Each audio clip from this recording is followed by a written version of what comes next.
Hello friends, welcome to State Engineering Service Examination and SSCJ section of Winds of Change.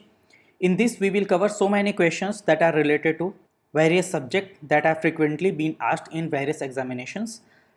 For any problem, you may contact us at windsofchange2020@gmail.com. You may like this video, comment on this video for any feedback and share this video if you find it useful. And to download study material, you can visit to our app Winds of Change from Google Play Store. You can download it where you will find all the study materials.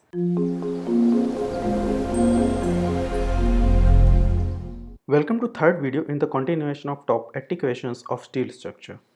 In this video, we will cover question number 61 to 80. So let's begin. Question number 61. The mechanism method of plastic analysis satisfies equilibrium and mechanism conditions, equilibrium and plastic moment conditions, mechanism and plastic moment conditions, or equilibrium condition only. In the previous question, in the previous video, the last question, it was even asked about the static method. Okay, static method of plastic analysis which satisfies the equilibrium and plastic moment condition. But here, mechanism method will satisfy equilibrium and mechanism condition. That is option A will be the correct answer. I would recommend you to memorize it. Next question. Lacing bars in a steel column should be designed to resist bending moment due to 2.5% of the column load, shear force due to 2.5% of the column load, 2.5% of the column load, or both A and B. While design of the lacing, the bending moment does not play any picture. In this, we only consider the shear force that will be acting, and we take the shear force due to 2.5% of the column load. That is option B will be the correct answer. Okay, this option B will be correct answer. You can see here we have explained it in the video of revision of steel structure. Here you can see the transverse shear in the bracing is taken as 2.5% of the axial force. Okay, so memorize it. Next question. Gantry girders are designed to resist lateral loads, longitudinal loads and vertical loads, lateral, longitudinal and vertical loads, or lateral and longitudinal loads. Just think about it. The case of gantry girder. What are the loads? What are the loads for which the gantry girder are designed? The answer will be option C, that is it resists all lateral, longitudinal and vertical loads. You can see here, let's say this is the gantry girder which is running on this line, and here you can see that vertical load that will be acting in the direction of the weight, that is the wheel load. Okay, and in the forward direction, in the longitudinal direction, there will be surge, while in the lateral direction it will be braking. Okay, next question. The heaviest I section for same depth is ISMB, ISLB, ISHB, or ISWB. Think about it, very important question. In all these, which one will be the heaviest? Answer will be option C, that is ISHB will be the heaviest one. It is already been given in the definition of it, in the full form of it. ISMB is Indian standard medium weight beam, so obviously it will be lesser. Indian standard lightweight will be lesser. ISHB is Indian standard heavy beams. Okay, the name itself justifies that which one will be the heaviest. ISWB is the Indian standard wide flange beam. Okay, next question. Bearing stiffener in a plate girder is used to transfer the load from top flange to the bottom one, prevent buckling of web, decrease the effective depth of web, or prevent excessive deflection. Why we provide the bearing stiffener in plate girder? Think about it. Bearing stiffeners are provided along with web of the plate girder. Okay, so answer will be option B, that is bearing stiffeners are provided to prevent the buckling of the web. This is the phenomenon of buckling of the web. Okay, so we will provide here bearing stiffeners like this, mostly in the vertical direction, to prevent it from buckling. Okay, so this will be the case here. Next question. Minimum pitch of the rivet shall not be less than, where D is the gross diameter of the rivet, 1.5D, 2D, 2.5D, or 3D. Here we have to find out the minimum pitch value of the rivet. Very easy question. What will be the answer? It will be option C, that is 2.5D. Okay, 2.5 times the diameter of the rivet. Okay, this is gross diameter of the rivet. Next question. Which of the following types of riveted joint is free from bending stresses? Lap joint, butt joint with single cover plate, butt joint with double cover plate, or none of the above? Think about it.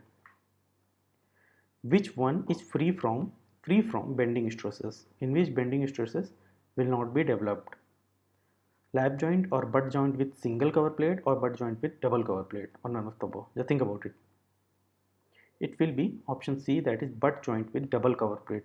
This is the case of the butt joint with double cover plate. Here, since it is butt joint, so penetration is throughout the depth, covering all these three plates, and here we can say that this is free from the bending stresses. Okay, that is single rivet with double cover butt joint. Next question. Economical depth of plate girder corresponds to minimum weight, minimum depth, maximum weight, or minimum thickness of web. Think about it. We are talking about the economical depth of plate girder. There has to be minimum criteria. It will not be a maximum weight or maximum anything else. Thickness of minimum thickness of web, which can also not be a criteria. With reduce in the web thickness, it can lead to the buckling of web. Minimum depth, which is also not the criteria, we have to increase the depth as much as we can.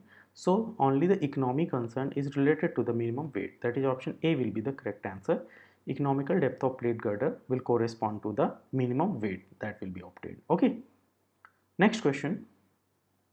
Angle of inclination of the lacing bars with longitudinal axis of the column should preferably be between 10 degree to 30 degree, 30 degree to 40 degree, 40 degree to 70 degree, or 90 degree. What will be the angle of inclination of the lacing bar? Just think about it. Usually the lacing bars are being provided with the angle 45 degree to it. Okay, so 45 degree, you can easily guess what will be the answer. It will lie only in the third answer. So usually the angle of the lacing bar is 40 degree to 70 degree.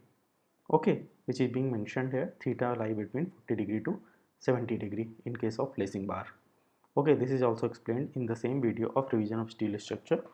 You can go to this video from the link in the description box, or you can download the app of Winds of Change. Next question.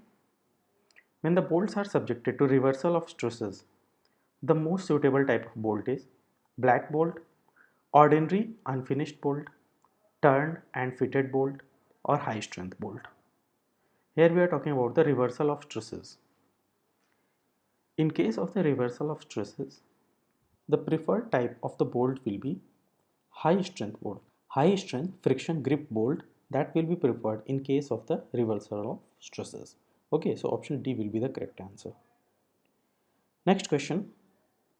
Minimum thickness of web in a plate girder when the plate is accessible and also exposed to weather is 5 mm, 6 mm, 8 mm, or 10 mm. We are talking about the web in a plate girder. Okay, what should be the minimum thickness that can be provided if the plate is accessible and exposed to the weather? So we can go for very low value of the thickness also in this case. So what will be the answer? Option B will be correct answer, that is 6 mm. Minimum web thickness of 6 mm has to be provided if it is accessible and exposed to the weather. Okay, memorize it. Next question. The best arrangement to provide unified behavior in built-up steel column is by lacing, battening, tie plates, or perforated cover plates. Think about it. Which one will be the best arrangement for unified behavior in built-up steel? It will be option A, that is the lacing system. Lacing system will be the best one. It will provide a unified behavior in built-up steel column. Next question. The maximum spacing of the vertical stiffener is, where D is the distance between the flange angles. We are talking about the maximum spacing of the vertical stiffener. 1.33D, 1.25D, 1.5D, or 1.75D. D is the distance between the flange angles. So it will be, or we can say this is the depth of the web. So what will be the answer? The value of the maximum spacing between the vertical stiffener, it should be option C, that is 1.5D. Maximum value, this is, let's say these are the vertical stiffness that have been provided to the web. Okay, so this distance between two stiffener, this value should be maximum of 1.5 times this D. D is this depth. Okay, this is D. So next question. Minimum spacing of the vertical stiffener is limited to. In the previous question, maximum spacing was asked. In this question, minimum spacing is asked, where d is the distance between the flange angles. D by 4, D by 3, D by 2 or 2D by 3. Just think about it. The value of the minimum spacing of vertical stiffener, that has to be option B, that is D by 3. Okay, this spacing, minimum spacing should be D by 3. Okay. Next question. According to IS specification, the maximum pitch of the rivet in compression is, where T is the thickness of the thinnest outside plate or angle. Lesser of 200 mm or 12T, lesser of 200 mm or 16T, lesser of 300 mm or 32T, or lesser of 300 mm or 24T. Think about it. The answer will be option A, that is lesser of 200 mm or 12T, which is being given here for in the case of the compression member. Okay, memorize it. Usually we memorize for tension members, but this is also important. We should memorize for compression member also, the maximum pitch of the rivet. Next question. As compared to the field rivets, the shop rivets are stronger, weaker, equally strong, or any of the above. Think about it. The shop rivets are being manufactured in a proper controlled manner and they are being applied properly. Okay, so what it will be, it will be stronger than the field rivet. Okay, so option A will be the correct answer. Next question. Which of the following sections should preferably be used at places where torsion occurs? Angle section, channel section, box type section, or any of the above? Think about it. Here we are talking about the condition of the torsion. If the torsion occurs, okay, then which section should preferably be used? The answer will be box type section, that is option C. Okay, box type section will be used in case there will be a condition of torsion that can be occurred. Next question. A fillet weld is specified by effective throat thickness, plate thickness, size of weld, or penetration thickness. So all kind of weld are being defined by a single term. What it is called? It is effective throat thickness. Okay, so a fillet weld is also be defined by the effective throat thickness, which is the minimum dimension of the fillet weld. Next question. The minimum size of the fillet weld for the plate thickness of 20 mm to 32 mm is 5 mm, 6 mm, 8 mm, or 10 mm. For different ranges of plate thickness, the value of the fillet weld will change. So for this range, that is 20 mm to 32 mm, the value of the minimum size of the fillet weld, that has to be option B, that is 6 mm. Okay, it is being explained in the video of revision of steel structure under the section of fillet weld. In this you can find out that minimum size of the weld is 3 mm for thickness less than 10 mm. This is the thickness of the plate.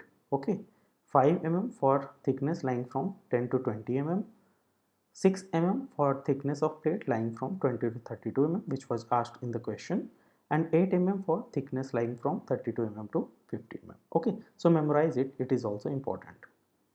Next question and last question of this video. In case of the fillet weld, the size of the weld should not be more than T minus 1.5 mm, where T is the thickness of the thinner plate. Since in the previous question we were talking about the minimum size, and here we are talking about the maximum size. Okay, maximum size of the weld should not be more than T minus 1.5 mm. Our minimum size of the weld is 3 mm for thickness less than 10 mm. I think we have seen it in the previous video. This statement is correct. Effective throat thickness is 0.7 times the size of the weld for 90-degree weld, which is also very true. We all know about it, that in case of the fillet weld, the effective throat thickness is 0.7 s. And first statement will also be correct. So it will be all of the above will be the correct statement, that is option D will be correct. Okay, let's find out what will be the case of maximum size of the weld. So it will be given by T minus 1.5 if there is square end, and if this end, that is not square, it is rounded end, then S should not be more than 3 by 4T. Okay, so memorize these two also. These are also important. Okay, so we will finish here with 80 questions of steel structure. I would recommend you to subscribe to this channel and stay updated. We will come up with another subject in the upcoming video.